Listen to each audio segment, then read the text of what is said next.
नमस्कार, आपण पाहता यशवंत नगरी न्यूज। पाहूयात आत्ताची सर्वात मोठी बातमी। रहमतपूर येथील पद्मभूषण डॉक्टर वसंतदादा पाटील शिक्षण संस्थेचे संस्थापक आणि रहमतपूर नगर परिषदेचे माजी नगराध्यक्ष स्वर्गीय गुलाबराव माने यांच्या 24व्या स्मृतिदिनानिमित्त आज रहमतपूर इथं वृक्षारोपण करण्यात आलं। राज्याचे सहकार व पणन मंत्री व सातारा जिल्ह्याचे पालकमंत्री बाळासाहेब पाटील यांच्या प्रमुख उपस्थितीत हे वृक्षारोपण करण्यात आलं। ग्रीन रहमतपूर ही संकल्पना राबवण्यासाठी रहमतपूरचे माजी नगराध्यक्ष आणि राष्ट्रवादी काँग्रेसचे सातारा जिल्हाध्यक्ष सुनील माने यांच्या कल्पक नेतृत्वाखाली हे संकल्पना राबवण्यात येत आहे।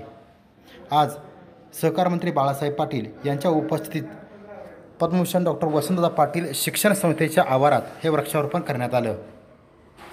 यावेळी रहमतपूर नगर परिषदेचे नगराध्यक्ष आनंदा कोरे यांच्यासह रहमतपूर नगर परिषदेचे उपाध्यक्ष नगरसेवक याचबरोबर रहमतपूर परिसरातील विविध मान्यवरांची उपस्थिती होती।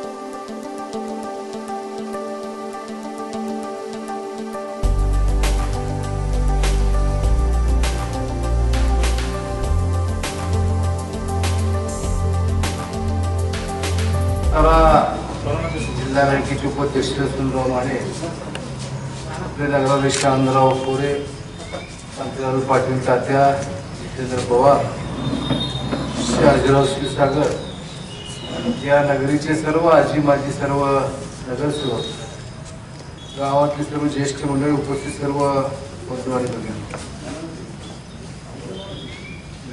आज या ठिकाणी स्वर्गीय गुलाबराव माने भाऊ यांचं 24व्या स्मृतिदिनाच्या कार्यक्रमाच्या निमित्तानं आपण इथं आहोत। भाऊनी या परिसरामध्ये एक सर्वसामान्यांच्या शिक्षणाची सुविधा व्हावी यासाठी या शिक्षण संस्थेची स्थापना केली आणि स्थापना करत असताना या राज्याचे माजी मुख्यमंत्री वसंतदादा पाटील साहेब यांच्या नावाने ही संस्था स्थापन केली। त्या काळापासून सुनीलराव माने हे सातत्यानं या परिसरामध्ये वसंतदादा पाटील यांच्या स्मृती आणि भाऊंच्या स्मृती जपण्याचं काम करतात।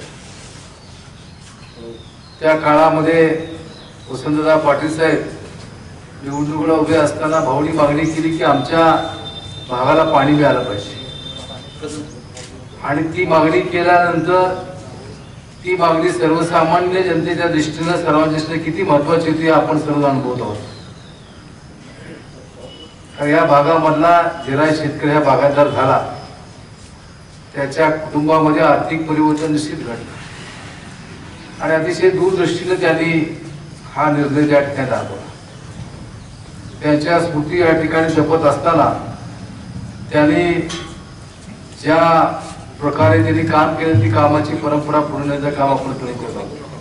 की काय बोलायचं आहे, पण मी एवढं सांगतो की आपण या निमित्तानं आपल्या सर्वांच्या वतीनं स्वर्गीय गुलाबराव भाऊ यांना या ठिकाणी मी आदरांजली अर्पण करतो आणि माझे 2 शब्द या ठिकाणी मी संपवतो। जय हिंद, जय महाराष्ट्र।